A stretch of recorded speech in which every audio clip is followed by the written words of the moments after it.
Hello everyone, welcome to my channel. In this video, we are going to cover a topic of 9th class science, particularly of physics, of chapter motion. In this video, our main focus is on the topic uniform circular motion. What is uniform circular motion? We have already studied uniform motion, uniform linear motion. Linear means होता है जब आप straight line में जाते हैं, straight line आप सीधा चलते रहते हैं तो वो लीनियर होता है. और सर्कुलर क्या होगा? ऐसा मोशन जिसमें हम सर्कुलर मूव करेंगे सर्कल में. जब कोई भी बॉडी या कोई भी ऑब्जेक्ट सर्कल में मूव करती है तो हम कहते हैं कि वो किस मोशन में है? सर्कुलर मोशन में है. इसको स्टार्ट करने से पहले क्या पता करना पड़ेगा आपको? मेन बात क्या होती है, जैसे कि कोई भी चीज़ मिलके बनी होती है. जैसे सर्कल भी है ना, सर्कल भी बहुत सारे इनफाइनाइटली स्मॉल बिल्कुल स्मॉल लाइंस से मिलके बना होता है. जैसे देखिए एग्जांपल के लिए हम पहले स्मॉलेस्ट से स्टार्ट करते हैं.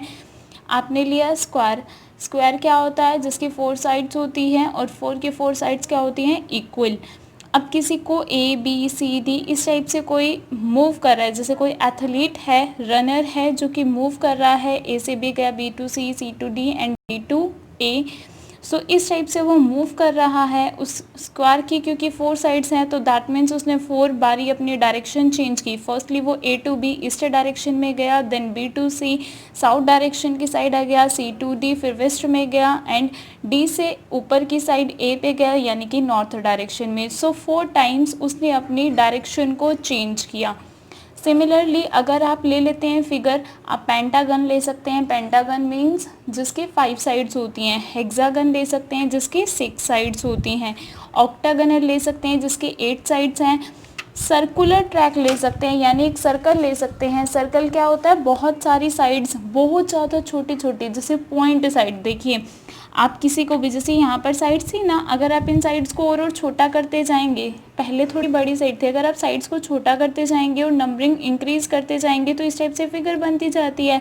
तो अगर आपको नंबरिंग और इंक्रीज कर रहे हैं और साइज डिक्रीज कर रहे हैं तो एक सर्कल बन जाता है जिसमें बहुत सारी साइड्स होती हैं, इनफाइनाइट नंबर ऑफ साइड्स. और वो साइड्स क्या है? बहुत ज़्यादा स्मॉल है, जैसे कि पॉइंट दिखता है. बहुत सारे पॉइंट साइज की साइड्स से मिलकर बनता है एक सर्कल.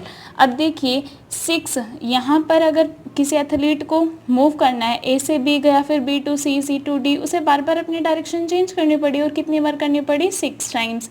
जितनी साइड्स होती हैं फिगर की उतनी ही टाइम्स किसी भी एथलीट या रनर जो भी मूव कर रहा है उसे उतनी बार अपनी डायरेक्शन को चेंज करना पड़ता है. तो सर्कल में क्या है? सर्कल में तो बहुत सारी साइड्स हो गई बिकॉज बहुत सारे पॉइंट साइज की साइड्स हैं. यहाँ पर क्या होगा? रनर को हर सेकेंड में, हर मोमेंट पर अपने डायरेक्शन को बदलना होगा. यानी एक सर्कल में डायरेक्शन जो है वो कंटिन्यूसली चेंज होती रहती है. अब देखिए मान लीजिए स्पीड तो क्या हो सकता है? बार बार चेंज भी हो सकती है. मान कि पहले वो कम धीरे चल रहा था, जैसे रेस स्टार्ट हुई, फिर उसने थोड़ी सी फास्ट कर दिया, लास्ट आते आते वो थक गया तो उसकी स्लो हो गई, तो वो तो क्या हो जाएगी? Non uniform speed. Because equal interval of time में वो इक्वल डिस्टेंस ट्रेवल नहीं कर रहा तो उसकी कैसी आ गई? Non uniform. लेकिन नेक्स्ट केस क्या आता है? अगर वो इक्वल इंटरवल ऑफ टाइम में इक्वल डिस्टेंस ट्रेवल करता है. For example runner her second पे अपने यूनिफॉर्म स्पीड पे ही ट्रैवल करा है. वो 20 मीटर पर सेकंड की स्पीड से चलता जा रहा है, इनफैक्ट ज़्यादा ही होगा. सो इस टाइप से 20 मीटर पर सेकंड की स्पीड से ही वो चलता जा रहा है. उसने पूरी रेस कवर की तो उसकी स्पीड क्या हो गई? कांस्टेंट, बार बार चेंज नहीं हो रही. लेकिन अगर वेलोसिटी की बात करें, ए से अगर उसे डी पे जाना है तो वो क्या है? कांस्टेंट स्पीड तो है, 10 मीटर पर सेकेंड से ही चल रहा है, लेकिन साथ ही साथ उसकी डायरेक्शन बार बार बदल रही है हर थोड़ी देर बाद. अब डायरेक्शन और मैग्नीट्यूड से क्या बनता है? वेलोसिटी. तो वेलोसिटी क्या है? कांस्टेंट नहीं रही. स्पीड कांस्टेंट है लेकिन डायरेक्शन बदल रही है यानी वेलोसिटी भी बदल रही है. सो इस एथलीट की जो इन पे रन करेगा उसकी वेलोसिटी क्या है? वेलोसिटी यूनिफॉर्म नहीं है, यूनिफॉर्म स्पीड ज़रूर है लेकिन यूनिफॉर्म वेलोसिटी नहीं हो सकती।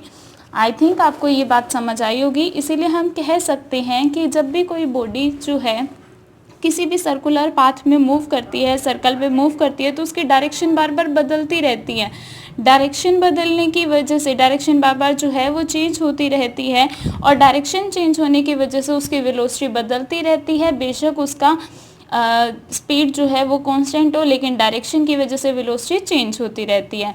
और चेंज इन वेलोसिटी की वजह से हमें क्या मिलता है? एक्सेलरेशन। दैट मीन्स हम कह सकते हैं कि कोई भी बॉडी अगर सर्कुलर मोशन कर रही है, उसकी वेलोसिटी चेंज हो रही है because of changing direction. So motion किसी भी सर्कुलर पार्ट में हमेशा कैसा होता है? Accelerated. Because change in velocity हो रहा है तो बॉडी कैसी है? एक्सेलरेटेड। तो हमेशा मोशन कैसा होगा? Accelerated motion. So in short form क्या है? जब भी कोई बॉडी सर्कुलर पाथ में किसी यूनिफॉर्म स्पीड से ट्रेवल करती है तो हम उसे कहते हैं यूनिफॉर्म सर्कुलर मोशन, कि वो सर्कुलर में मूव कर रही है और यूनिफॉर्म स्पीड के साथ, उसी को कहा जाता है यूनिफॉर्म सर्कुलर मोशन। अब देखिए एग्जाम्पल लेते हैं। आप क्या करते हैं? बहुत बारी आप थ्रेड लेते हैं, थ्रेड के साथ आप क्या कर देते हैं? एक पत्थर बांध देते हैं और फिर उसे पत्थर आप अपने थ्रेड को हिलाते हैं, वो पत्थर को हिलाने के चक्कर में उसे पूरा मूव करते हैं ना, इस टाइप से कि ये आपका थ्रेड है और ये स्टोन लगा हुआ है। आप उसे मूव करना चाहते हैं। मूव करने के लिए क्या होगा? अगर उसे ए से बी पॉइंट तक जाना है तो फर्स्टली उसकी डायरेक्शन क्या होगी? ए से इस साइड तक उसे मूव करना होगा, यानी इस डायरेक्शन में। अगर बी से आगे जाना है तो उसे साउथ में, मतलब उसे हर पॉइंट पे, क्योंकि सर्कुलर मोशन है तो उसे हर पॉइंट में उसकी डायरेक्शन क्या है? चेंज होती रहेगी। सो ये भी क्या है? अगर स्पीड मान लो सेम है, स्पीड सेम है तो यूनिफॉर्म सर्कुलर मोशन हो गया, लेकिन डायरेक्शन बदल रही है, इसीलिए क्या है? वेलोसिटी जो है वो कांस्टेंट नहीं है, यूनिफॉर्म नहीं है, वेलोसिटी चेंज हो रही है, और वेलोसिटी चेंज हो रही है इसीलिए मोशन क्या है? एक्सेलरेटेड मोशन है। सो ये मोशन क्या है? एक्सेलरेटेड मोशन है। हालांकि स्पीड जो है वो चेंज नहीं हो रही, लेकिन डायरेक्शन बदल रही है। डायरेक्शन बदल रही है मतलब वेलोसिटी बदल रही है, और वेलोसिटी के चेंज की वजह से मोशन कैसा हो जाता है? एक्सेलरेटेड।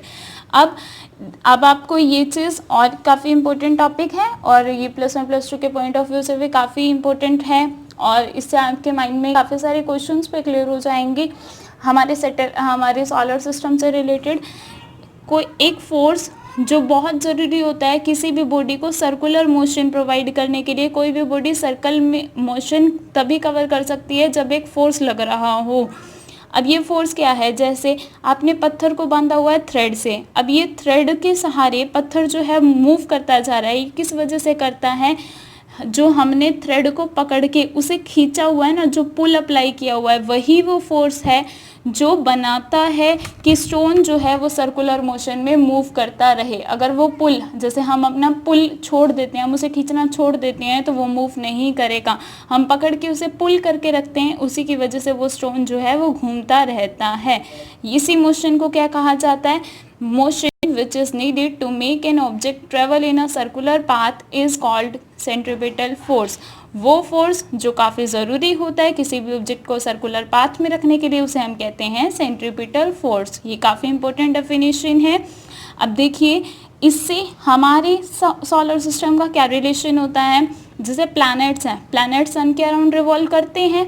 अब प्लैनेट सन के अराउंड सर्कुलर मोशन में ऑर्बिट्स में रिवॉल्व करते हैं। उसका रीज़न भी क्या है कि सन का जो ग्रेविटेशनल फोर्स है, ग्रेविटेशनल पुल है सन का, वही क्या काम करता है? सेंट्रीपिटल फोर्स का, जिसकी वजह से प्लैनेट सर्कुलर मोशन में मूव करते रहते हैं। सिमिलरली अर्थ के अराउंड जो सैटेलाइट्स मूव करती हैं, मून मूव करता है, ये भी क्यों होता है? बिकॉज ग्रेविटेशनल जो ग्रेविटी है अर्थ की, वो क्या करती है? सेंट्रीपिटल फोर्स का वर्क करती है, जिसकी वजह से कोई भी बॉडी, ये जो सैटेलाइट्स हैं, मून है, ये सब रिवॉल्व कर पाते हैं। सो यूनिफॉर्म सर्कुलर मोशन की एग्जांपल आप लोगों को समझ है कि आर्टिफिशियल सैटेलाइट हैं, वो मूव करती हैं यूनिफॉर्म सर्कुलर मोशन में सन के अराउंड, अर्थ के अराउंड जो मोशन करने के लिए उन्हें फोर्स चाहिए, वो कौन देता है? फोर्स ऑफ ग्रेविटी, जो कि एक सेंट्रीपिटल फोर्स का वर्क कर रही होती है। और बिकॉज वो कंटिन्यूसली सर्कुलर पाथ में ऑर्बिट्स में मूव करते हैं, स्पीड बेशक कांस्टेंट है लेकिन डायरेक्शन बदल रही है, इसीलिए मोशन कैसा होता है, एक्सेलरेटेड। सिमिलरली नेक्स्ट केस भी है, मून जो नेचुरल सैटेलाइट है हमारे अर्थ की, वो भी हमारे मून जो है हमारे अर्थ के अराउंड रिवॉल्व करता रहता है, वो भी कैसे करता है, यूनिफॉर्म सर्कुलर मोशन में। और यूनिफॉर्म सर्कुलर मोशन है, सर्कल में मूव करता है, डायरेक्शन बार बार चेंज हो रही है, स्पीड सेम है लेकिन कैसा हो जाएगा, एक्सेलरेटेड। इसकी सेंट्रीपिटल फोर्स कौन देता है, force of gravity of earth. जिसके भी अराउंड जो चीज़ रिवॉल्व करती है ना, उसकी ग्रेविटेशनल पुल ही उसे सेंट्रीपिटल फोर्स प्रोवाइड करता है। सिमिलरली अर्थ सन के अराउंड रिवॉल्व करता है, तो इसे कौन देता है, सन का जो ग्रेविटेशनल पुल है वही अर्थ को इसके अराउंड मूव करने देता है, वही उसी की वजह से मूव करता रहता है। एथलीट जो है, एथलीट किसी भी सर्कुलर ट्रैक को कवर करता है किसी भी पर्टिकुलर स्पीड से, तो उसके पास कैसा मोशन हुआ, सर्कुलर मोशन, यानी उसका मोशन कैसा है, एक्सेलरेटेड, बिकॉज उसकी डायरेक्शन पर्टिकुलरली अगर वो सर्कुलर मूव कर रहा है तो डायरेक्शन बदल रही है, तो एक्सेलरेटेड मोशन है। नेक्स्ट जो हमारी घड़ी होती है, वॉच होती है, उसकी जो सुइयाँ होती है, सेकेंड हैंड है, मिनट हैंड है, सेकेंड वाली सुई, तो ये सब भी क्या है, ये भी कांस्टेंट स्पीड से मूव करती है लेकिन सर्कुलर में है, बार बार डायरेक्शन बदल रही है, तो डायरेक्शन बदल रही है इसीलिए वो भी कैसी है, यूनिफॉर्म सर्कुलर मोशन है और एक्सेलरेटेड मोशन है। यूनिफॉर्म लीनियर मोशन क्या होता है, यूनिफॉर्म लीनियर मोशन यानी ऐसा मोशन जिसमें आप लीनियरली ट्रैवल कर रहे हैं, लीनियर मतलब सीधा, आप सीधे चलते जा रहे हैं एक पर्टिकुलर स्पीड के साथ। अब देखिए अगर आप जा ही सीधे रहे हैं, आपकी स्पीड फिक्स है 10 मीटर पर सेकेंड, आपको जाना ही सीधे है, स्पीड तो फिक्स है, कांस्टेंट स्पीड है, यूनिफॉर्म स्पीड कह सकते हैं। अब स्पीड फिक्स है और डायरेक्शन बदल नहीं रहे, तो वेलोसिटी भी कैसी हो गई, यूनिफॉर्म। वेलोसिटी कैसी हो गई, यूनिफॉर्म। और अगर वेलोसिटी चेंज नहीं हो रही तो एक्सेलरेशन जीरो। सो लीनियर मोशन के केस में, यूनिफॉर्म लीनियर मोशन के केस में एक्सेलरेशन नहीं होता। Uniform linear motion is not accelerated. जबकि सर्कुलर मोशन में क्या है, सर्कुलर में आपने स्पीड तो फिक्स कर दी लेकिन सर्कल में मूव करने की वजह से बार बार क्या हो रही है, डायरेक्शन चेंज हो रही है। डायरेक्शन चेंज मतलब वेलोसिटी बदल रही है, वेलोसिटी बदल रही है यानी बॉडी क्या हो रही है, एक्सेलरेट। तो यूनिफॉर्म सर्कुलर मोशन क्या होता है, एक्सेलरेटेड होता है। सो ये काफ़ी इंपॉर्टेंट टॉपिक था, आई होप आप लोगों को अच्छे से समझ आया होगा। नेक्स्ट हम एक न्यूमेरिकल देखते हैं इसे टॉपिक से related. To calculate the speed of a body in uniform circular motion, आप किसी भी यूनिफॉर्म सर्कुलेटेड मोशन में किसी बॉडी की स्पीड कैलकुलेट करना चाहते हैं जो एक पर्टिकुलर स्पीड से सर्कुलर मोशन ट्रैवल कर रही है, उसकी स्पीड मेज़र करनी है। फर्स्टली सर्कल है, सर्कल का डिस्टेंस हमें कैसे पता लगता है, अगर कोई पॉइंट यहाँ से किसी ने चलना स्टार्ट किया और पूरा कवर करके वापस उसी जगह पे आ गया, तो उसने कितना डिस्टेंस कवर किया, सरकमफ्रेंस के जितना, जितना उस सर्कल का सरकमफ्रेंस है। तो सरकमफ्रेंस क्या होता है, 2πr, पाई की वैल्यू फिक्स होती है एंड r क्या होता है, रेडियस। सो अगर आपको स्पीड निकालनी है, speed is equals to distance upon में टाइम। डिस्टेंस क्या है, circumference, that is 2πr upon में t time. v is equals to क्या है, स्पीड। पाई की वैल्यू क्या होती है, फिक्स, 22/7, r और t आपको गिवन होगा। नाउ देखिए एक एग्जाम्पल के तौर पे आपको न्यूमेरिकल सॉल्व करते हैं। जैसे एक साइक्लिस्ट है, goes around a circular track, वो सर्कुलर ट्रैक में मूव कर रहा है वंस एवरी 2 मिनट, हर 2 मिनट में एक बारी वो उस चक्कर लगा देता है उस सर्कल ट्रैक का। If the radius of circular track, अगर वो सर्कल ट्रैक का जो रेडियस है वो 105 मीटर्स है, कैलकुलेटेड स्पीड, उसकी स्पीड बतानी है कि वो साइक्लिस्ट की स्पीड कितनी है। अगर पाई की वैल्यू 22.7 आपको यूज़ करनी है इस न्यूमेरिकल में, because you know that pi have 2 values 22.7 and 3.14। So आपने ऑलरेडी स्टडी किया अभी, speed is equals to distance upon time and distance is equals to circumference of circle 2πr upon में t। 2πr, pi की value आप 22.7 लेंगे, radius आपको already given है 105 metre, time 2 minutes. हम फर्स्टली स्पीड एक ही चक्कर से पता लगा ली जाती है बिकॉज फिक्स है ना, इसलिए आपको क्या करना है, सिर्फ एक ही राउंड का लेना है। सो एक राउंड उसने 2 मिनट में कवर किया, सेकेंड्स में कन्वर्ट करेंगे बिकॉज आपको बताया था कि ऐसा यूनिट क्या है, सेकेंड। मिनट को सेकेंड में कन्वर्ट करने के लिए 60 से मल्टीप्लाई 120 सेकेंड हो गया। v is equals to, speed is equals to 2 multiply pi की वैल्यू 22.7, r की वैल्यू 105 अपॉन में टाइम की वैल्यू 120, कैंसिल कर देना, 5.5 मीटर पर सेकेंड आंसर। आई होप आप लोगों को ये अब अच्छे से समझ आ गया होगा यूनिफॉर्म सर्कुलर मोशन। सो ये काफ़ी अच्छा टॉपिक था और इजी भी है। अगर आप एक बार ही समझ लेते हैं तो आपको काफ़ी सारे सोलर सिस्टम से रिलेटेड भी आंसर मिल जाते हैं और न्यूमेरिकल्स में भी काफ़ी हेल्प मिल जाती है। सो इनके न्यूमेरिकल्स ट्राई कीजिएगा। Thank you very much and have a nice day.